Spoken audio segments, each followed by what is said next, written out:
φανερώθη προσκύνηση του γαργενήτωρος η φωνή προς εμαρτύρησιν αγαπητών σε Υιόν ονομάζουσα και το πνεύμα εν είδη περιστεράς βεβαίω του λόγου των πάντες ο επιφανής Χριστέ ο Θεός και τον κόσμον φωτίσας δόξασι.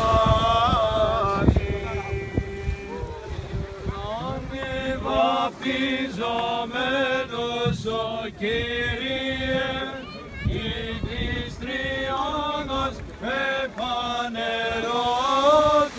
προσκύνησης το γαργενήτωρος η φωνή προς εμαρτύρηση αγαπητός σε Υιόν ονομάζουσα και το πνεύμα έτσι περιστεράς και βεβαίω του λόγου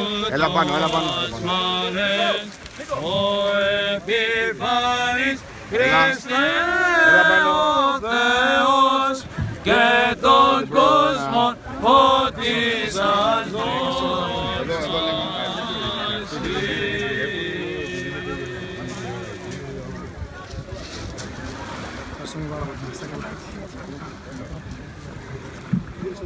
Του Κυρίου δεηθώ.